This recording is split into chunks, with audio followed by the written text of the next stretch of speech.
আজি এটা গুৰুত্বপূৰ্ণ পাঠ আলোচনা কৰিবলৈ লৈছোঁ আৰু সেই পাঠটোৱে হৈছে সপ্তম শ্ৰেণীৰ শ্ৰমৰ সমমৰ্যাদা আৰু সমমূল্য।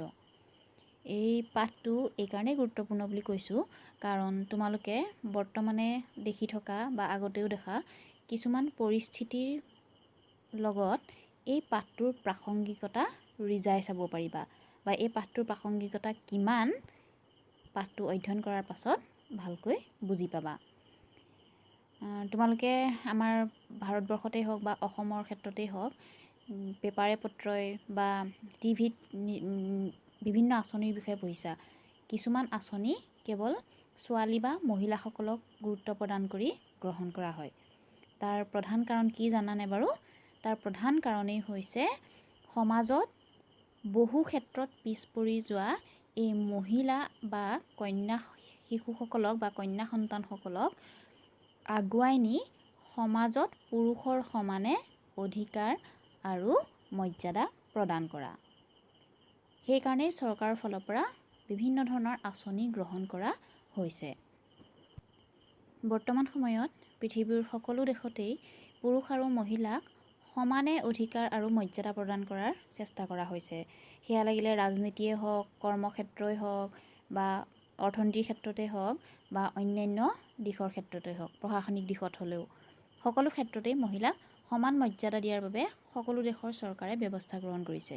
ইয়াৰ প্ৰধান কাৰণটোৱেই হৈছে দেশৰ উন্নয়নত পুৰুষৰ সমানেই মহিলায়ো অগ্ৰণী ভূমিকা পালন কৰিব পাৰে আৰু দেশৰ এক বুজন সংখ্যক জনসংখ্যা যিহেতু প্ৰত্যেক দেশৰে, অকল ভাৰতবৰ্ষ বুলি নহয়, প্ৰত্যেক দেশৰে এক বুজন সংখ্যক জনসংখ্যা যিহেতু মহিলা হয় আৰু সেই মহিলাসকলৰ উন্নয়নক বাদ দি আমাৰ কোনো দেশৰেই উন্নয়ন সম্ভৱ নহয়। সেইকাৰণে আচলতে এই ব্যৱস্থাৱলীবোৰ লোৱা হৈছে। আৰু এই পাঠটোৰ প্ৰাসংগিকতা তোমালোকে এইকাৰণে অনুভৱ কৰিবা যে তোমালোকে হয়তো নিজৰ ঘৰতেই কেতিয়াবা বা নিজৰ ওচৰ চুবুৰীয়া কাৰোবাৰ ঘৰত বা অন্য ক'ৰবাতো কেতিয়াবা হয়তো দেখিছা কামৰ পাৰ্থক্যৰ কথা। অৰ্থাৎ ল'ৰাবোৰে কৰা কামক বেছি গুৰুত্ব প্ৰদান কৰা হয়। কেতিয়াবা এইবোৰ ছোৱালীয়েহে কৰে, এইবোৰ ছোৱালীৰ কাম, এনেকুৱা ধৰণৰ বাক্যৰ ব্যৱহাৰ তোমালোকে হয়তো সততে শুনিবলৈ পোৱা আমাৰ সমাজত।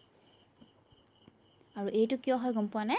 এইটো হয় শ্ৰমক সমান মৰ্যাদা প্ৰদান নকৰাৰ বাবে। অৰ্থাৎ ল'ৰা আৰু ছোৱালীৰ কামক পৃথক দৃষ্টিভংগীৰে আমাৰ সমাজত এতিয়াও চোৱা হয়। আৰু কিছুমান ক্ষেত্ৰত কেতিয়াবা তোমালোকে দৈনিক হাজিৰা কৰা মানুহৰ ক্ষেত্ৰত তোমালোকৰ ঘৰৰ জ্যেষ্ঠসকলক সুধিলে গম পাবা কিছুমান অঞ্চলত কি হয় যে মহিলাৰ মজুৰি আৰু পুৰুষৰ মজুৰিৰ মাজতো পাৰ্থক্য আছে। আৰু এইবোৰ হৈছে এখন সমাজত থকা বৈষম্যৰ চিন। আৰু এইবোৰ নাইকিয়া কৰিবৰ বাবেই আমি শ্ৰমৰ সমমৰ্যাদা আৰু সমমূল্যৰ ধাৰণাক বুজি উঠিব লাগিব আৰু সেইটো কাৰ্যকাৰী কৰিব লাগিব। তোমালোকে নিজৰ ঘৰখনৰ ছবিলৈ যদি লক্ষ্য কৰা, ৰাতিপুৱা শুই উঠাৰ পৰা ৰাতি শুবৰ সময়লৈকে তোমাৰ মায়ে বা অন্য যিসকল মহিলা তোমালোকৰ ঘৰত থাকে তেওঁলোকে কিমান ধৰণৰ কাৰ্য সম্পাদন কৰে সেয়া কেতিয়াবা দৃষ্টি দিবাচোন, বা দৃষ্টি দি চাও চাগে, হয়তো অনুভৱ কৰা নাই। তেতিয়া তেনে ক্ষেত্ৰত কি দেখা যে তেওঁলোকৰ আজৰি সময় যথেষ্ট কম হয়, তেওঁলোকে বিভিন্ন ধৰণৰ কামত ব্যস্ত থাকিব লগা হয়। কিন্তু তথাপিও কোনোবাই যদি হয়তো কেতিয়াবা প্ৰশ্ন কৰে যে তোমাৰ মায়ে কি কৰে বা তোমাৰ বায়ে কি কৰে, তোমালোকৰ হয়তো উত্তৰটো কি ওলাব? একো নকৰে, ঘৰৰ কাম কৰে। কিন্তু সেই একো নকৰা শব্দটোৰ অন্তৰালত বহুত কামেই লুকাই থাকে, যিবোৰ তোমালোকে দেখিয়ে থাকা। ৰন্ধা বঢ়াৰ পৰা আৰম্ভ কৰি ঘৰ সৰা, কাপোৰ ধোৱাৰ পৰা আৰম্ভ কৰি ইত্যাদি সকলো ধৰণৰ কাম সম্পাদন কৰে। আৰু তোমালোকৰ মনত সেই উত্তৰটোৰ উদয় হোৱা বা সেই তোমালোকে উত্তৰটো দিয়াৰ প্ৰধান কাৰণটোৱেই হৈছে তোমালোকে সৰুৰে পৰা তেনে পৰিৱেশ হয়তো দেখি আহিছা। গতিকে আমাৰ মনৰ পৰা সেই তেনেকুৱা ধৰণৰ পাৰ্থক্যবোৰ নাইকিয়া কৰি আমাৰ পৰিয়ালৰ লগতে সমাজ তথা দেশৰ উন্নয়নৰ বাবে বৰ্তমান সময়ত মহিলাৰ শ্ৰমক পুৰুষৰ সমানে মৰ্যাদা আৰু মূল্য প্ৰদানৰ কাৰণে বিভিন্ন ব্যৱস্থা গ্ৰহণ কৰা হৈছে আৰু তাক কাৰ্যকাৰী কৰাৰ ব্যৱস্থাও চৰকাৰৰ ফালৰ পৰা গ্ৰহণ কৰা হৈছে। কাৰণ এনেধৰণৰ ব্যৱস্থা গ্ৰহণ কৰিলেহে এখন দেশৰ সৰ্বাংগীন উন্নয়ন সাধন হ'ব। সমাজত সমতা স্থাপনৰ বাবে পুৰুষৰ সমানে মহিলাক আগুৱাই নি দেশৰ উন্নয়নৰ গতি তীব্ৰতৰ কৰিবৰ বাবে চৰকাৰে গ্ৰহণ কৰা ব্যৱস্থাবোৰৰ সম্পৰ্কে আমাৰ জ্ঞান থকাৰ লগতে শ্ৰমৰ সমমৰ্যাদা আৰু সমমূল্য মানে কি সেই বিষয়ে আমি জানিব লাগিব। শ্ৰমৰ সমমৰ্যাদা মানে হৈছে মানসিক আৰু শাৰীৰিক শ্ৰমৰ ক্ষেত্ৰত মহিলাই পুৰুষৰ সমানেই গুৰুত্ব পোৱা।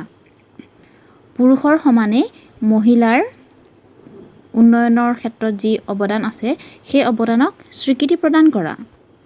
পুৰুষে নিজৰ দক্ষতা বিকাশৰ বাবে যেনেধৰণে সা-সুবিধা আৰু অনুপ্ৰেৰণা লাভ কৰে, মহিলায়ো নিজৰ দক্ষতা প্ৰকাশৰ বাবে আৰু দক্ষতাৰ বিকাশৰ বাবে পুৰুষৰ সমানেই সা-সুযোগ আৰু অনুপ্ৰেৰণা পোৱাটো, কৰ্মৰ ক্ষেত্ৰত পুৰুষ আৰু মহিলাৰ কামৰ মাজত পাৰ্থক্য নথকা ইত্যাদিক একেলগে আমি শ্ৰমৰ সমমৰ্যাদা বুলি কওঁ।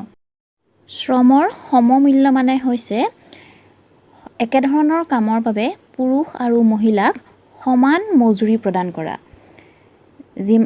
যিমান সময় কাম কৰিলে এজন পুৰুষে যিমান পৰিমাণৰ মজুৰি পায় নিৰ্দিষ্ট সময় কাম কৰিলে, সেই একে নিৰ্দিষ্ট সময়ৰ কাম কৰিলে মহিলায়ো একেধৰণে মজুৰি পোৱাটোকে আচলতে শ্ৰমৰ সমমূল্য বুলি কোৱা হয়। তোমালোকৰ কিতাপত যে এটা উদাহৰণ আছে মালতী দাস আৰু ৰফিকুদ্দিনৰ বিষয়ে। ৰফিকুদ্দিনৰ দৈনিক হাজিৰা কিমান? 300 টকা। কিন্তু তাতকৈ বেছি সময় কাম কৰি মালতীয়ে হাজিৰা কিমান পায়? 67 টকা পায় মাত্ৰ দৈনিক।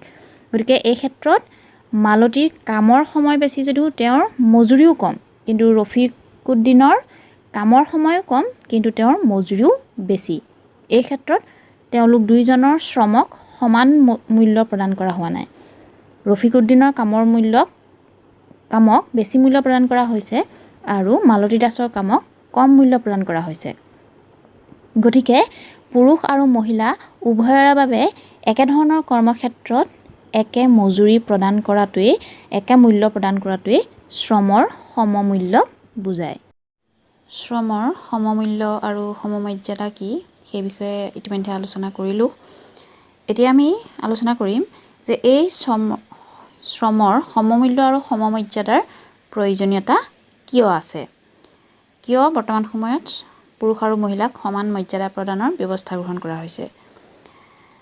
প্ৰথম কথাটো হৈছে যে লিংগভিত্তিক বিভাজন থকা কোনো সমাজ বা কোনো দেশেই, কোনো ৰাজ্যই উন্নয়নৰ দিশত আগুৱাই যাব নোৱাৰে। এখন সমাজ বা দেশত কেৱল পুৰুষ বা ল'ৰাৰ উন্নয়ন হ'লেই দেশখনৰ বা সমাজখনৰ উন্নয়ন হৈছে বুলি আমি ক'ব নোৱাৰোঁ। কাৰণ পুৰুষ আৰু মহিলা সকলোৱে মিলিহে দেশখনৰ জনসংখ্যাৰ গাঁথনি নিৰ্ধাৰণ কৰে। উদাহৰণস্বৰূপে এটা পৰিয়াল যিদৰে মহিলাৰ অবিহনে অৰ্থহীন, তেনেধৰণে দেশৰ মহিলাসকলক বাদ দিলে আমাৰ দেশখনো বহু ক্ষেত্ৰত অৰ্থহীন হৈ পৰিব। তোমালোকৰ নিজৰ পৰিয়ালটোতে তোমালোকৰ ঘৰত মাহঁত নাথাকিলে বা অন্যান্য যিসকল মহিলা আছে সেইসকল নাথাকিলে পৰিয়ালটো সম্পূৰ্ণ হ'ব জানো? বহু ক্ষেত্ৰত বহু সমস্যা আহি পৰিব। তেনেধৰণে আমাৰ দেশখনতো বহু সমস্যা আহি পৰিব। সেয়েহে মহিলাকো পুৰুষৰ সমানে স্বাধীনতা, অধিকাৰ, সা-সুবিধা, মৰ্যাদা প্ৰদান কৰা, কৰ্মক্ষেত্ৰত সমান মূল্য দিয়া আৰু সমাজত পুৰুষ আৰু মহিলাৰ মাজত সমতা স্থাপন কৰাৰ উদ্দেশ্যে বহুতো ব্যৱস্থা হাতত লোৱা হৈছে। আৰু সমাজত সমতা স্থাপন কৰিবৰ কাৰণে, এখন বৈষম্যহীন সমাজ গঢ়িবৰ কাৰণে শ্ৰমৰ সমমূল্য আৰু সমমৰ্যাদাৰ প্ৰয়োজনীয়তা আছে। এই প্ৰয়োজনীয়তাৰ অন্য কিছুমান দিশ হ'ল, ইতিমধ্যেই যে আলোচনা কৰিলোঁ শ্ৰমৰ সমমূল্য আৰু সমমৰ্যাদাৰ বিষয়ে, এতিয়া আলোচনা কৰিম এই শ্ৰমৰ সমমূল্য আৰু সমমৰ্যাদাৰ প্ৰয়োজন আমাক কিয় হয়, কিয় আমি পুৰুষ আৰু মহিলা উভয়কে শ্ৰমৰ সমান মৰ্যাদা আৰু সমান মূল্য প্ৰদান কৰিব লাগে। যদিহে আমি আমাৰ দেশখনৰ বা সমাজখনৰ সৰ্বাংগীন উন্নয়ন কামনা কৰোঁ, অৰ্থাৎ প্ৰত্যেকটো দিশৰ উন্নয়ন বিচাৰোঁ, তেতিয়াহ'লে আমি পুৰুষ আৰু মহিলা উভয়কে তেওঁলোকৰ কামৰ সমান মৰ্যাদা প্ৰদান কৰিবই লাগিব। ইয়াৰ অবিহনে এখন দেশৰ বা সমাজৰ সৰ্বাংগীন উন্নয়ন কেতিয়াও সম্ভৱ নহয়। বৰ্তমান সময়ত পৃথিৱীৰ বিভিন্ন ক্ষেত্ৰলৈ তোমালোকে যদি দৃষ্টি দিয়া, দেখিবা যে এগৰাকী মহিলাই এখন দেশৰ শাসন ব্যৱস্থা পৰিচালিত কৰিবলৈ সক্ষম হৈছে, এখন দেশক নেতৃত্ব দিবলৈ সক্ষম হৈছে, ৰাষ্ট্ৰীয় আৰু আন্তঃৰাষ্ট্ৰীয় পৰ্যায়ত নিজৰ নাম উজ্বলাবলৈ সক্ষম হৈছে। আনকি মহাকাশ অভিযানৰ দৰে গুৰু দায়িত্বও মহিলাই নেতৃত্ব দিব পৰা হৈছে। আৰু এই ক্ষেত্ৰত তোমালোকে কল্পনা চাওলাৰ নামটো নিশ্চয় তোমালোকৰ মনত আছেই, আৰু তোমালোকৰ পাঠত মহিলাৰ অৱদানৰ বিষয়ে যিখিনি উল্লেখ আছে তাৰ ভিতৰত কল্পনা চাওলাৰ বিষয়েও অন্যতম। গতিকে আমি গম পাইছোঁ যে নিজৰ বুদ্ধি, দক্ষতা আৰু জ্ঞানৰ বলত আৰু চেষ্টাৰ বলত মহিলাই বিভিন্ন দিশত শীৰ্ষস্থান আৰোপ কৰিবলৈ সক্ষম হৈছে। গতিকে আমি মহিলাৰ শ্ৰমক সমমৰ্যাদা আৰু সমমূল্য প্ৰদান নকৰিলে নহ'ব। কাৰণ আমি যদি সমমূল্য আৰু সমান মৰ্যাদা প্ৰদান নকৰোঁ, এনেধৰণৰ উন্নয়নৰ দিশত মহিলা আগুৱাই যাব নোৱাৰিব আৰু দেশৰ উন্নয়নো সাধন নহ'ব। ভাৰতীয় গণতন্ত্ৰৰ বিষয়ে আলোচনা কৰোঁতে তোমালোকে গম পাইছিলা যে আমাৰ ভাৰতবৰ্ষক কি কৰা হৈছে, জনসাধাৰণৰ বিশেষকৈ ভাৰতীয় নাগৰিকৰ বিকাশৰ বাবে মৌলিক অধিকাৰ আমাৰ সংবিধানে প্ৰদান কৰিছে। আৰু সেই মৌলিক অধিকাৰৰ এটা অন্যতম অধিকাৰ হৈছে সমতাৰ অধিকাৰ। গতিকে সমাজত সমতা দাবী কৰাটো মহিলাৰ সাংবিধানিক অধিকাৰ। অৰ্থাৎ এই সমতাৰ অধিকাৰৰ বাবেই মহিলাই কৰ্মক্ষেত্ৰতো পুৰুষৰ সমানেই অধিকাৰ আৰু সন্মান দাবী কৰিব পাৰে। আৰু এইটো সম্ভৱ হ'ব যেতিয়া পুৰুষ আৰু মহিলাৰ কামক আমি সমান মৰ্যাদা প্ৰদান কৰিম। আমাৰ নিজৰ শৰীৰটোৰ কথা যদি আমি ভাবোঁ, আমাৰ শৰীৰৰ প্ৰত্যেকটো অংগই আমাৰ বাবে জৰুৰী হয়নে নহয়?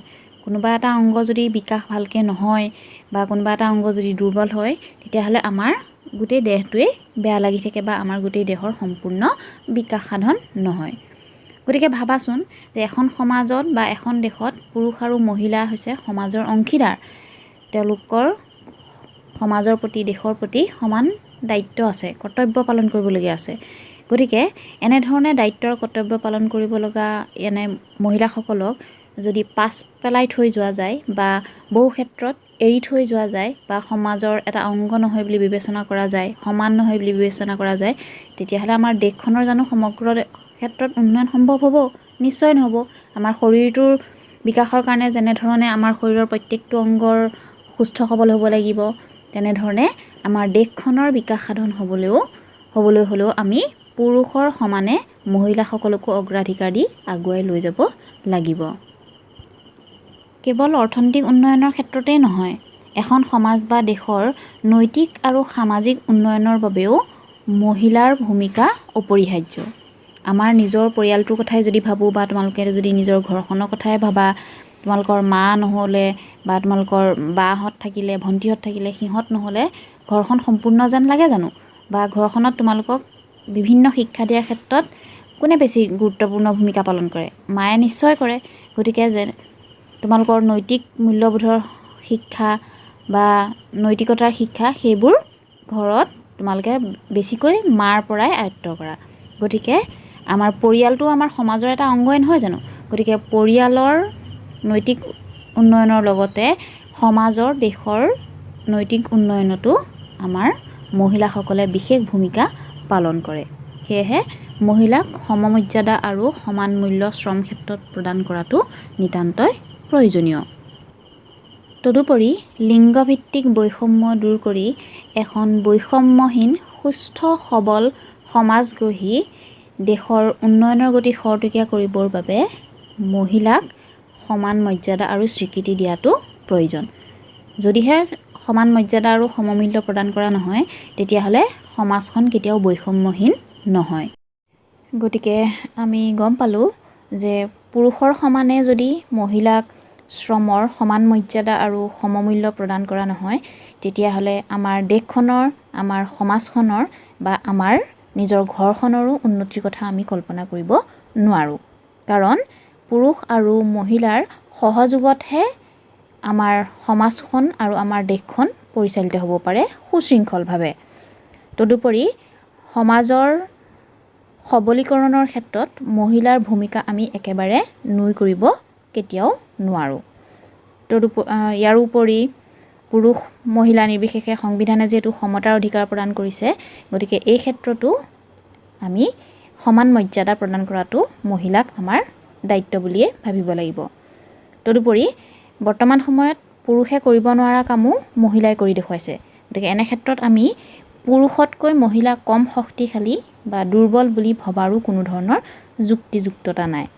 গতিকে এখন বৈষম্যহীন সুন্দৰ সমাজ গঢ়িবৰ বাবে, এটা সুস্থ সবল জাতি গঢ়িবৰ বাবে আমাৰ দেশৰ লগতে পৃথিৱীৰ প্ৰত্যেকখন দেশৰ প্ৰতিগৰাকী নাৰীৰ কৰ্মক সমান মৰ্যাদা আৰু সমান মূল্য আমি প্ৰদান কৰিব লাগিব। তেতিয়াহে আমাৰ দেশৰ আৰু দহৰ উন্নতি সাধন হ'ব।